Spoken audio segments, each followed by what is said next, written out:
சீர் கோவையில் இன்றைக்கு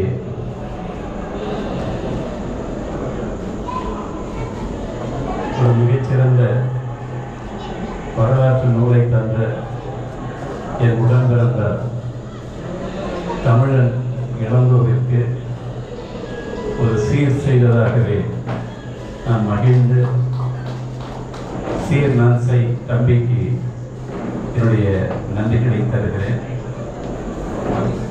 ஐயா அடிகளார் அவர்கள் ஒரு குழந்தையை போல் இங்கே வந்து இந்த நூலை கோவைக்கு அல்ல, தமிழ்நாட்டிற்கு அல்ல, கேரளாவிற்கு அல்ல, உலக ஒடுக்கப்பட்ட மக்களுக்கு இந்த நூலை காணிக்கை செய்ய வந்திருக்கிறார். பாமரன் அச்சு புத்தகத்தை பேச்சு புத்தகமாக முழுக்க நமக்கு அவ்வளவு அழகு ஒழுக ஒழுக ஒரு மலை புல்மேட்டில் பெய்த மழையை அதனுடைய வேர்கள் பாறைகளில் இறக்கி ஒரு சோலைக்காட்டின் வழியே இறங்கிய ஒரு ஆற்றின் அந்த அழகை போல் அவருடைய பேச்சு அந்த புத்தகத்தின் முழுமையை உள்முடித்து வடித்த ஒரு சமூக நீரின் அறிவியை போல் அமைந்தது. அந்த ஆள் கொஞ்சம் எடை குறைந்திருக்கலாம், ஆனால் அவருடைய ஆற்றலின் எடை குறையவே இல்லை. அவர் தமிழ்நாட்டிற்கு கிடைத்த ஒரு மிகப்பெரிய பெரியாதாசனுக்கு அடுத்து நகைச்சுவையோடு மட்டுமல்லாமல் நாட்டின் நலன் கருதிய பார்வையில் அந்த பேசிய பேச்சுக்கு உங்கள் அனைவரின் ஒப்புதலோடும் என்னுடைய வாழ்த்துக்களையும் நான் கண்டிக்கிறேன். நான் என்ன பேசுறதுனே தெரியாத இடத்துல இப்ப நான் நிற்கிறேன். இளங்கோ மதுரையில் அறிமுகமாகி கொடைக்கானலில் பழகி சென்னையில் உறவினர்களாக உடன் வாழ்ந்து இன்று அவர் சென்னையிலும் நான் விருத்தாசலத்திலும் வாழக்கூடிய ஒரு வாழ்க்கை. இளங்கோ இந்த இசம் அந்த இசம் இல்லை, தமிழ் தமிழ் தமிழ் தமிழ் இனம் தமிழ் இனம்.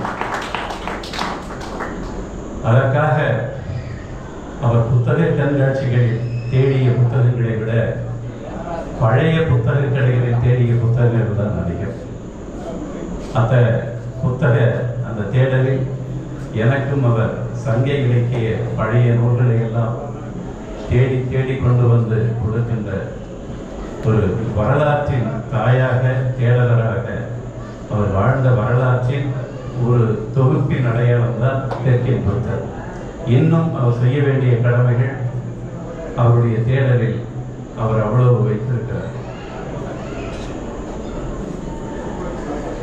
இந்த பழைய நூல்களை தேடுகிற அந்த வாழ்க்கை தமிழர்களுக்கு இன்றும் தேவையாக இருக்கிறது. என்னை நீங்களெல்லாம் அறிவு மதி என்கிறீர்கள், ஆனால் சிலர் என்னை அறிவு கெட்ட மதி என்று சொல்லிக் கொண்டிருக்கிறார்கள். எனக்கு அதுதான் பிடிக்கிறது. நான் அறிவு கெட்ட மதி என்பதுதான் எனக்கு பிடிக்கிறது. காரணம், நான் ஒரு அகரகாலத்தில் பிறந்த அறிவு மதி. என்னுடைய ஊரின் பெயர் சு கீழனூர். இதை வாணியம்பாடி தமிழ்ச்சங்கத்தில் நான் பேசிய பேச்சில் சில வரலாற்றின் உண்மைகளை அந்த ஒலி அலையில் நறுக்கிவிட்டு அவர்களுக்கு வேண்டிய பகுதியை மட்டும் உங்களிடம் காட்டி நான் ஒரு இனத்தை இரக்கமில்லாமல் திட்டுகிறவனாக என்னை பதிவு செய்கிற காட்சிகள் நடந்து கொண்டிருக்கின்றன. அந்த வரலாறு உங்களுக்கும் தெரியும், தெரியாமல் இங்கே நீங்கள் வரவில்லை. எல்லோருக்கும் விபத்து மயிரிடையில் நடக்கும், நமக்கு மட்டும்தான் நூலிடையில். அந்த நூலிழையின் வழிதான் இந்த 600-700 பக்கத்தினுடைய பலி பலி பலி. சு கீழனூர் என்றால் என்ன என்றுதான் நான் பேசினேன். சு என்றால் சுதேத்திரிய கிராமம். சுதேத்திரிய கிராமம் என்றால் யாரோ இந்த நூலர்களுக்கு கொடுத்த ஒரு வாழ்விடம், ஒரு அகரகாரம், அந்த சுதேத்திரியம் என்பதற்கு. அதிலே எங்கள் முன்னோர்களை அவர்கள் என்ன செய்தார்கள் என்பதைத்தான் நான் பேசினேன். நான் அதற்கு முன்னதாக சில நிகழ்வுகளை உங்களுக்கு படிக்கிறேன். நூலிழையில் என்ன என்ன நடந்தது என்பதை அவர்கள் கண்முன்னே கீழ் சாதியினர் பட்டால் தீர்த்து. கண்ணிலே படக்கூடாது. பறையர்கள் என்றால் தொட்டால் தீர்த்து, சாணார்கள் என்றால் பார்த்தாலே தீர்த்து. நான் பாரதி ராஜா அவர்களிடம் பணியாற்றிய பொழுது மானாபுரநல்லூர் என்று பொருணை ஆற்றின் கரையில் படப்பிடிப்பு. அப்போது ஒரு வயதான அம்மா ஆடு வைத்துக் கொண்டிருந்தார்கள். நான் படப்பிடிப்பின் ஓய்வில் அவரிடம் பேச்சு கொடுத்தேன். அப்போது அவர்கள் சொன்னார்கள், தம்பி, எங்கள் காலத்தில் இந்த மொட்டை அடித்த அந்த அம்மாக்கள் ஆற்றுக்கு குளிக்க போவாங்க. போகும்போது அவங்க கையில் ஒரு குச்சி இருக்கும். அந்த குச்சை தரையில் தட்டிக்கிட்டே ஒத்து ஒத்து ஒத்து ஒத்து ஒத்து ஒத்து அப்படின்னு அவங்க சொல்லிட்டு போவாங்க. அந்த சத்தம் கேட்டால் நாங்கள் செடியிலையும் மரத்துலையும் பதுக்கி இருப்பார். எங்களை பார்த்தாலே அவங்களுக்கு தீட்டான். இது ஒரு அம்மா சொன்னது என் வரலாற்று ஆவணம், என் கள ஆய்வில் கிடைத்த உண்மை. அதை நான் சொல்லாம, என் தமிழனுக்கு சொல்லாம நான் எப்படி சமூக நீதி பற்றி பேச முடியும்? அதான் சொல்றாரு. இங்க பதிவு இருக்கு. இந்த புத்தகத்தை நீங்க வர்றதுக்குள்ள அவ்வளவு விற்பனை ஆயிருக்குன்றது எனக்கு மகிழ்ச்சி. சீர் உன்னுடைய அந்த முயற்சி இன்னும் இன்னும் வெல்லட்டும். இது தமிழில் மட்டுமல்ல, கேரளாவிலும் மலையாளத்திலும் மொழிபெயர்க்கப்பட்டு அங்கும் இன்னும் அந்த மூளைகளுக்குள் அந்த அறத்தை மனிதர்கள் மட்டுமல்ல, மக்கள்கள் மட்டுமல்ல, அனைத்து உயிர்களும் நம் உடன் பிறந்தார்கள் என்ற நம்முடைய அந்த வலிமை மிக்க தமிழ் அறத்தை உலகத்திற்கு கொடுக்க பிறந்த நூல்தான் இந்த தெற்கின் புத்தர். அதில் இன்னும் சொல்லுகிறார், பெண்கள் தண்ணீர் குடத்தை இடையில் வைத்து சுமந்து செல்லக்கூடாது. புரிகிறதா? இப்படி தூக்கிட்டு போகணும், இடுப்புல வைக்கக்கூடாது. இந்த கொடுமையெல்லாம் இப்ப நினைச்சு பாருங்க. உங்க மகளுக்கு இப்படி செஞ்சா பாருங்க, ஒத்துப்பீங்களா? நம்ம தாத்தா ஒத்துக்கிட்டு இருந்தான், நம்ம பாட்டன் ஒத்துக்கிட்டு இருந்தான், நம்ம பாட்டியை ஒத்துக்கிட்டு இருந்தான், அவதானே சுமந்தா. அந்த வலியை நாம் இப்போது மீட்டு கொடுக்காமல் இந்த தமிழ்நாட்டை மீட்க முடியாது என்பதை எந்த சூழலில் நீங்கள் அமர்ந்திருக்கிறீர்கள்?